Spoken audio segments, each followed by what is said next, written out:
तो मैं हूँ वंदना भारती और आप देख रहे हैं कमोडिटी इनसाइट्स। ये है 27 अगस्त का मॉर्निंग एडिशन।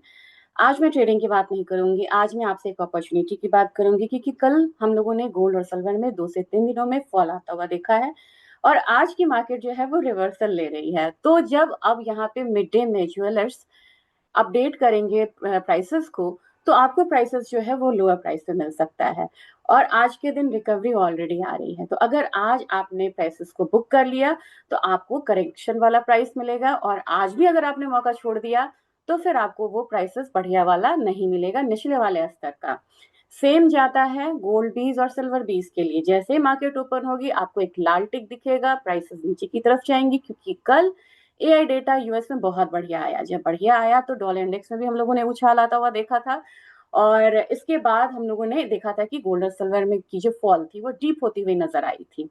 लेकिन अब आप बोलते हैं कि गोल्ड और सिल्वर बीज भी आपको लेने हैं, ईटीएफ लेने हैं। तो अगर लेने हैं तो जैसे ही आज लाल निशान बनता है, थोड़ा कंसोलिडेशन होता है, वहां पे आप एक बारी एक्यूमुलेट करके चल सकते हैं। कहने का मतलब है कि गोल्ड और सिल्वर का करेक्शन, खासकर गोल्ड में, वो बार बार देखना यहाँ पे बहुत ज्यादा रेयर होता है। चलिए, अब ये बात तो मैंने आपको कह दिया। प्राइसेस कहाँ मिलेगा इसकी चर्चा भी यहाँ पे कर लेते हैं क्योंकि अब आपको स्पॉट मार्केट यानी कि ज्वेलर्स कितना आपको फॉरवर्ड करेंगे, पास ऑन करेंगे इस करेक्शन को, ये भी एक बात होती है। डॉलर इंडेक्स की बात कर रही हूँ, आपके सामने यहाँ पे चार्ट है और जब सामने चार्ट है तो आपने देख लिया कि वापस एकदम से शूट अप हुआ था। कहाँ से हुआ? यहाँ पे डबल बॉटम लगाया मैं। डबल बॉटम, डबल टॉप, ये सब ना बड़ा काम करता है। यहाँ पे आप देखिए, यहाँ पे डबल बॉटम इसने लगाया, फिर यहाँ 98 पॉइंट मान लीजिए 57, वहां से एक हम लोगों ने रिवर्सल आता हुआ देखा। आज के दिन मार्केट बिल्कुल रेंज में है। जब रेंज में हुई है तब जाके यहाँ पे गोल्ड में फिर से बाइंग आई है, यानी कि गोल्ड और सिल्वर दोनों में से कमजोर कुछ नहीं है। एक प्रॉफिट बुकिंग आई थी, डॉलर में भी उछाल था इसकी वजह से भी, तो वहां आपको एक मौका मिल रहा है। अब ट्रेजरी भी यहाँ से बढ़ती हुई नजर आई है, 4.67 के करीब आई थी कल, इसका भी प्रेशर आया था गोल्ड पे। अब आज के दिन में गोल्ड प्राइसेस क्या रह सकता है? बहुत ज्यादा फॉल नहीं आया, आप ये बात ध्यान मान के चलिए। 1 या 2 दिन ही सिर्फ यहाँ पे फॉल आया है, रिवर्सल ले गया और यहाँ पे ये क्रॉसओवर हो चुका है, गोल्डन क्रॉसओवर। प्राइसेस एक बारी फिर से 4700 की तरफ बढ़ते हुए नजर आएंगे। 4750 के करीब आप ये मान के चल सकते हैं। पहला होगा 4730, दूसरा 4750। बेस आप मान के चलिए कि यही वाला रहेगा, 4635 वाला बायस अपसाइड का। गोल्ड बीज 132.37 नहीं मिलने वाला क्योंकि कल की गिरावट के बाद, कल गिरावट बहुत आई थी ना, तो कल की गिरावट के बाद आपको उसका एक इम्पैक्ट आएगा। कितना गिरा था? 3200 पॉइंट, 2%। तो इसका अगर मान लीजिए 2% भी अगर आप लगाते हैं, थोड़ा बहुत मतलब करेक्शन तो पहले भी आ गया था, तो 2 रुपए की गिरावट तो एटलीस्ट 1.5 से 2 रुपए की आपको देखने को मिलेगी। तो वहां पे आप एक्यूमुलेट कर सकते हैं। हमारी मार्केट का एक अच्छा खासा हम लोगों ने फॉल आता हुआ देखा था, 1,60,000 के करीब, 1,62,000 बोला था, शाम में एक्सटेंड की थी लोअर साइड लेवल को। अब यहाँ पे आपको मिल रहा है नीचे का लेवल 1,59,150 के करीब भी यहाँ पे लगा था। आज एक रिवर्सल देखने को मिलेगा, तो यहाँ फिर से वापसी होगी 1,61,000 की।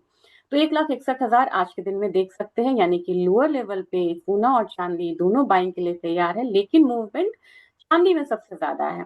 सिल्वर आपको 69.54 के करीब ट्रेड हो रही है। अगेन ये फाइट कर रहा है $70 को तोड़ने के लिए, लग रहा है कि तोड़ेगा। $70 को तोड़ने के लिए ये फाइट कर रहा है और इस बार देखिए फुल कैंडल बनाता हुआ नजर आ रहा है। देखते हैं आज का दिन कैसा रहता है। कल का जो फॉल था काफी ज्यादा था, 4500 कह सकते हैं, 4500 तक का एक फॉल जो था वो हम लोग को देखने को मिला। तो कितना हाई लगा था? कितना हाई लगा था? 2,49,000।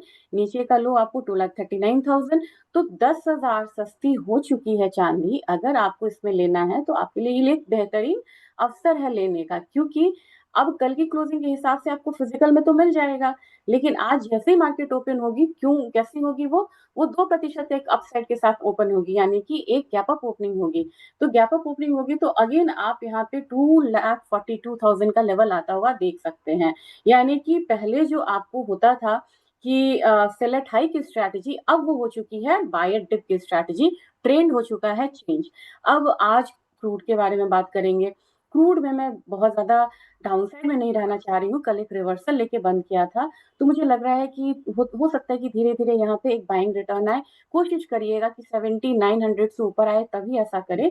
7900 से ऊपर आए तभी मुझे लग रहा है कि एक बाइंग आ सकती है 8050 के लेवल्स के लिए, क्योंकि बातें हो रही हैं यहाँ पे, लेकिन बात से पहले ही यहाँ पे क्रूड ने एक डाउनसाइड दिया हुआ है।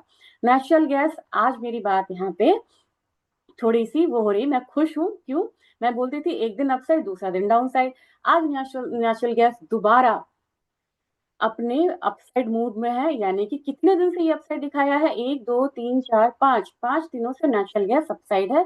खुशखबरी है ये कि इसने 50 डेज का डीएमए को यहाँ पे ब्रीच करा है, लेकिन रुकने की बात यहाँ पे ये है, क्योंकि यहाँ पे आपको 27 अगस्त से नवंबर में कॉन्ट्रैक्ट जो है वो शिफ्ट करता हुआ नजर आ रहा है।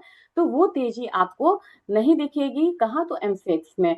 अब इसमें एक पेज और है, लेकिन एक चीज और भी तो दिखा रहा है ये, क्योंकि जो आगे का कॉन्ट्रैक्ट है, जो फॉरवर्ड कॉन्ट्रैक्ट्स है, वो प्रीमियम पे ट्रेड हो रहे हैं, यानी कि नेचुरल गैस के आने वाले समय में प्राइसेस जो है वो हायर साइड रहेगा।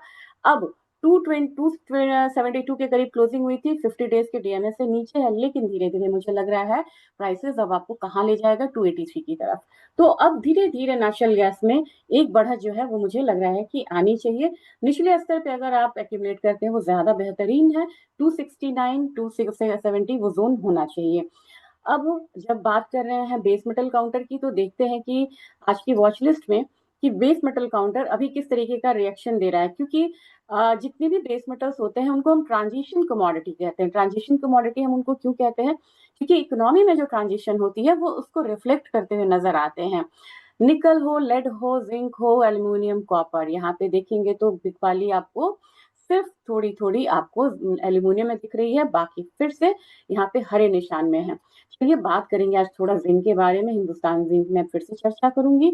अभी भी मुझे लग रहा है कि जिंक में यहाँ पे बाइंग कंटिन्यू रह सकती है टिल 418 420।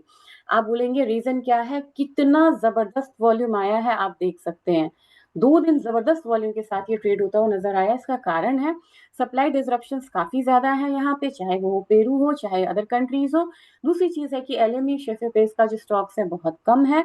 माइन से सप्लाई डिसरप्शंस तो आप जानते ही थे कि इसमें है। टीसीआरसी रेशियो निगेटिव में है, और क्रूड ऑयल का हायर प्राइस आना यानी कि जिंक को और अपसाइड की तरफ धकेलना होता है, क्योंकि हमारा इनपुट कॉस्ट जब बढ़ता है तो थोड़ा सा मजबूरी में अवेलेबिलिटी नहीं होती है क्रूड ऑयल की, तो प्रोडक्शन को थोड़ा कम किया जाता है।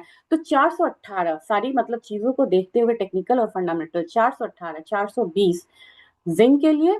ऑन लोअर साइड अगर प्रॉफिट बुकिंग आती है, क्योंकि इतने हायर साइड पे आ सकती है, आप इनकार नहीं कर सकते हैं, 410 का एक सपोर्ट रहेगा हिंदुस्तान जिंक, इसके अकॉर्डिंग बढ़ता हुआ आपको नजर आएगा। कॉपर की बात करेंगे। कॉपर आज एक फॉल, कल एक फॉल लिया था, एक रिवर्सल आएगा, बहुत दायरे में घूम रहा है। तो मैं फिर से वही कहूंगी कि 1396 तक का एक रिवर्सल जो है वो देखने को मिलेगा। जबकि एल्यूमिनियम अगर थोड़ा प्रेशर में आता है तो ये जो बॉटम 2 बार बना है ना, यहीं पे आ सकता है 342 के करीब। तो संभल के ट्रेड करिएगा।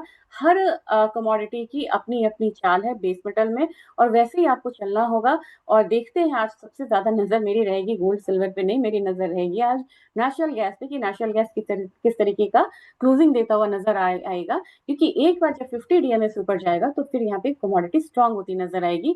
ध्यान रखिएगा 1645 के लिए निकल भी तैयार दिख रहा है। तो ये आज का मॉर्निंग अपडेट था। जुड़िएगा मिड एडिशन में जरूर, वहां कुछ और चर्चा करेंगे। तब तक के लिए थैंक यू।